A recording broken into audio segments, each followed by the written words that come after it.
সৃষ্টিকারী বক্তা, তরুণ যুবকদের আইডল, মুফাসসিরে কুরআন হযরত মাওলানা হাফিজুর রহমান সিদ্দিক দামাত বারাকাতুহুল আলিয়া কুয়াকাটা।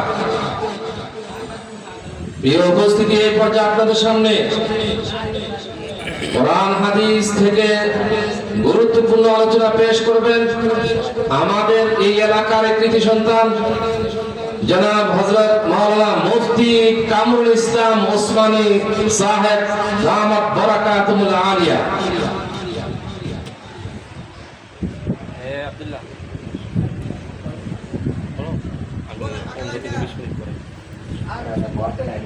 السلام عليكم ورحمة الله وبركاته.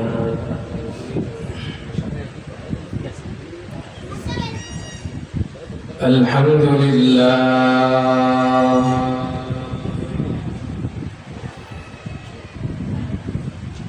الحمد لله الذي جعل الشمس والقمر بحسبان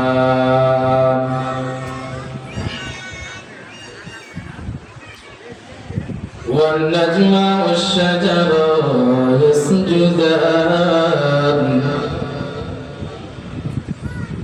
وفضل زمانا على زمان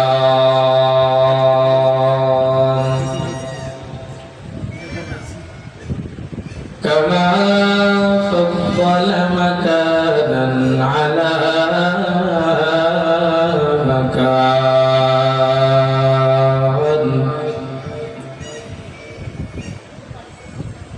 وإنسانا على إنسان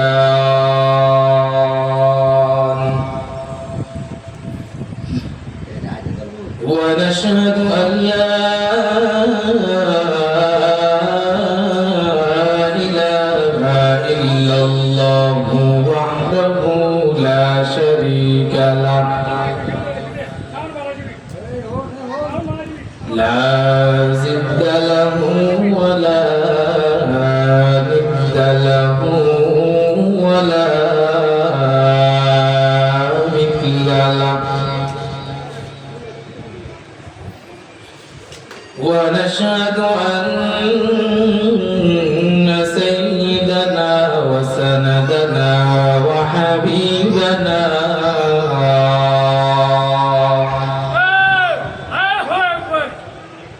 وحبيب قلوبنا ومحبوبنا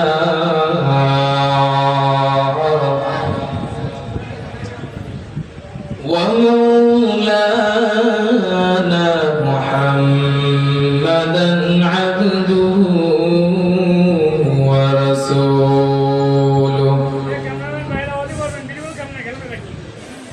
صلى الله تعالى عليه وعلى آله وأصحابه وبارك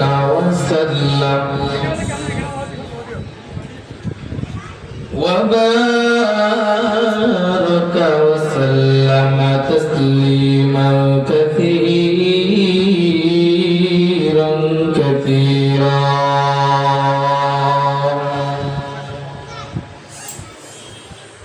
الذي أرسله الله تعالى بالحق بشيرا ونذيرا وداعيا إلى الله بإذنه وسراجا منيرا.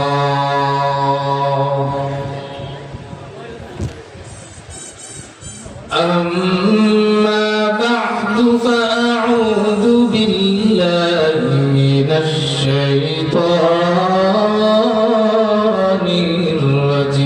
الرجيم. بسم الله الرحمن الرحيم قل يا عبادي الذين أسرفوا على أنفسهم لا تقنطوا من رحمة الله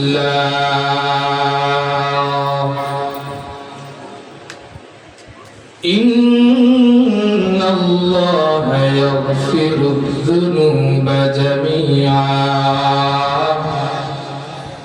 إنه هو الغفور الرحيم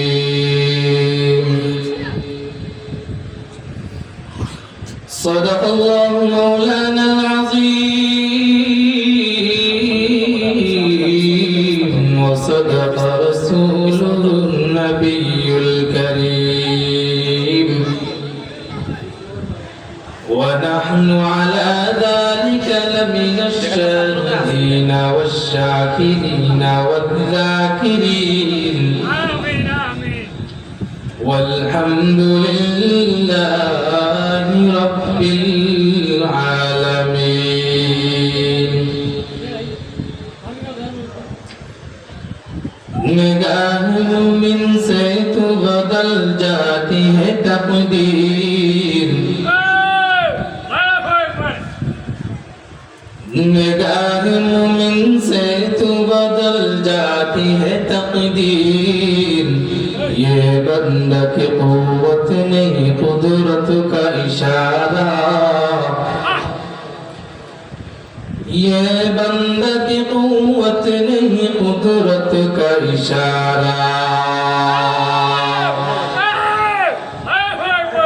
ऐ मर्द खरद तर्क मासी की जरूरत ऐ मर्द खरद तर्क मासी की जरूरत दिखला दे मुझे मंजरे गुलज़ारे मदीना गुलज़ारे कोई नहीं चारा अब सोहबत सालिम की सिवा कोई नहीं चारा ঐতিহ্যবাহী মাদ্রাসায়ে আহমদিয়া বিচুন্দারের উদ্যোগে আয়োজিত আজকের এই বিশাল ও জোর মাহফিলের সম্মানিত সভাপতি বিশেষ অতিথিবৃন্দ আমার সামনে উপবিষ্ট সম্মানিত মুসল্লিয়ানে কেরাম মহান আল্লাহ পাক রব্বুল আলামিনের দরবারে অসংখ্য অগণিত শুকর ও সুজুদ যে আল্লাহ পাক রব্বুল আলামিন আমাকে আপনাদেরকে দুনিয়ার বিভিন্ন ফিতনা ফাসাদ থেকে মুক্ত করে কয়েকজন মুসলমান ভাইকে একত্র করে আল্লাহ তাআলা আমাদেরকে এই বেহেশতের বাগানে আসার এবং বসার তৌফিক দিয়েছেন এই কারণে দিল থেকে মুসলমান হিসাবে ঈমানের আওয়াজকে উচ্চ করে সকলে মিলে दिखला दे मुझे मंजरे गुलज़ारे মহান আল্লাহ পাক রব্বুল আলামিনের দরবারে আরো শুকর আদায় করি যিনি আমাদেরকে এই পর্যন্ত হায়াত দান করেছেন সুস্থ রেখেছেন জীবিত রেখেছেন এই কারণে মহান রব্বে কারীমের দরবারে দিল থেকে আরো একবার শুকর আদায় করি আলহামদুলিল্লাহ বয়ান করার জন্য উঠা নয় বড়দের মজলিস বড়দের চেয়ার এখানে শুধুমাত্র দোয়া নেওয়ার জন্য উঠেছি তারপরেও খুতবার মধ্যে যেহেতু একটি কোরআনের আয়াত তেলাওয়াত করেছি মহান আল্লাহ পাক রব্বুল আলামিন যদি তৌফিক দেন উক্ত আয়াতের শাব্দিক তরজমা ও তার প্রাসঙ্গিক দুই একটি কথা বলার চেষ্টা করব ইনশাআল্লাহ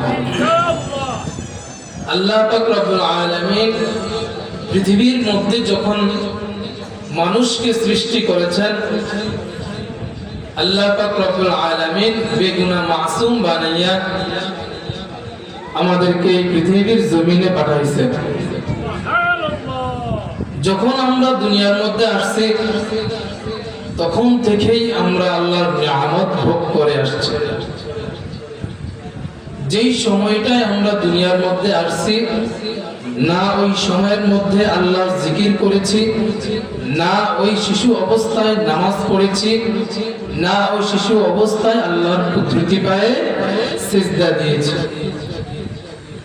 কোনো ইবাদত আল্লাহর করি না শিশু অবস্থায়, তারপরেও আল্লাহ তাআলা আমাদেরকে রহমতের চাদর দিয়ে ঢেকে রেখেছেন, আমাদেরকে নিয়ামত ভোগ করে আসছে।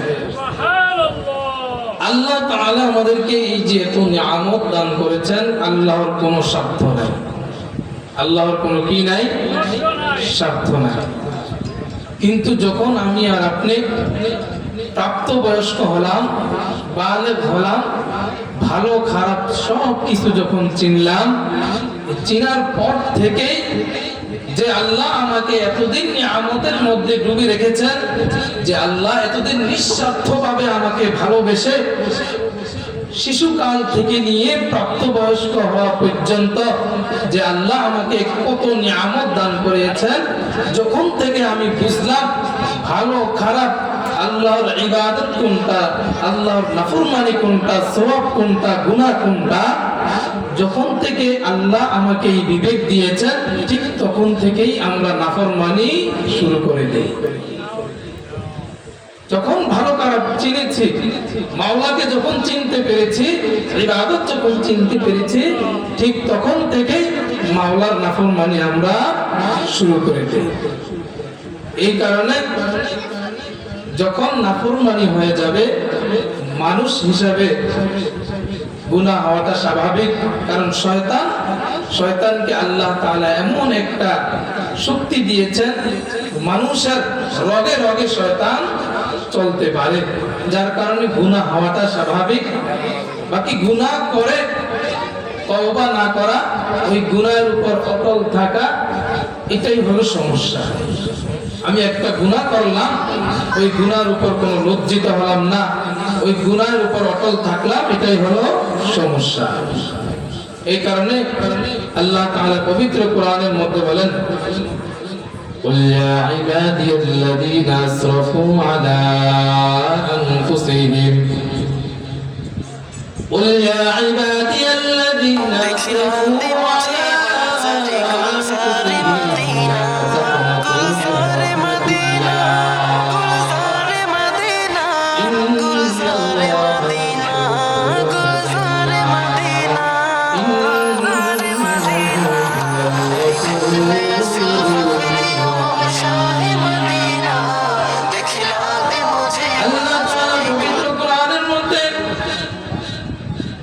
আল্লাহর নবীকে ডাক দিয়ে বলেন, উল হে নবী, আপনি বলে দেন, ইয়া ইবাদিয়াল্লাযীনা আমানু, এ আমার বান্দারা, আল্লাযীনা আসরাফু আলা আনফুসিহিম, হে আমার বান্দারা, ও আমার প্রিয় বান্দারা, যারা গুনাহ করে নিজের নফসের উপর জুলুম করেছো, সীমা লঙ্ঘন করেছো, ইয়া ইবাদিয়াল্লাযীনা আসরাফু আলা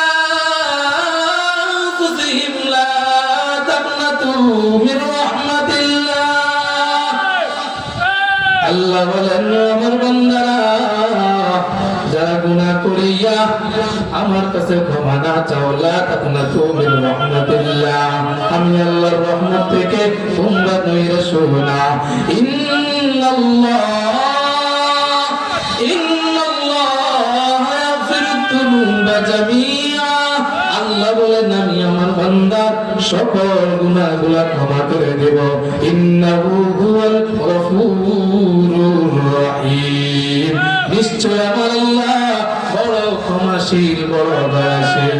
বান্দা, যখন তুমি গুনাহ করো, আবার তওবা করো, তওবা করে ভেঙে বলো, আল্লাহ বলেন, একবার গুনাহ করেছো, তওবা করেছো, আমি ক্ষমা করে দিয়েছি। আবার গুনাহ করেছো, আল্লাহ বলেন, আবার গুনাহ করো, আবার তওবা করো, আবার গুনাহ করো, আবার তওবা করো। আল্লাহ তাআলা বলেন, লা তাকনাতু মির রাহমাতিল্লাহ, আল্লাহ বলেন, গুনাহ করিয়া বান্দা, আমি আল্লাহর রহমত থেকে তোমরা কখনো নিরাশ হইবা না।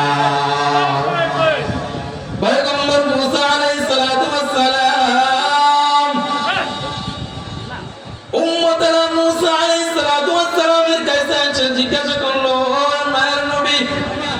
আল্লাহর কাছে দোয়া করেন, জমিনের মধ্যে বৃষ্টি হয় না, ফসল হয় না।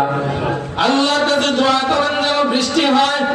মুসা আলাইহিস সালাতু ওয়াস সালাম উম্মতের এই রুনাজারি শুনে আল্লাহর কাছে দুই হাত বাড়ায় দিলেন, ও দয়ার আল্লাহ,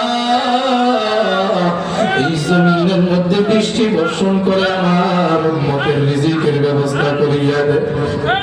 আল্লাহ তাআলা ওহী প্রেরণ করে মুসা আলাইহিস সালাতু ওয়াস সালামকে বললেন, ও মায়ের নবী, এই জমিনের মধ্যে, এই মজলিসের মধ্যে একজন গুনাহগার আছে, জিনাকার আছে। আপনার এই মজলিসের মধ্যে একজন ব্যভিচার আছে, একজন জিনাকার আছে। ওই বান্দার কারণে আমি তওবা, আমি গুনাহ, আমি আপনার দোয়া কবুল করতে পারতেছি না।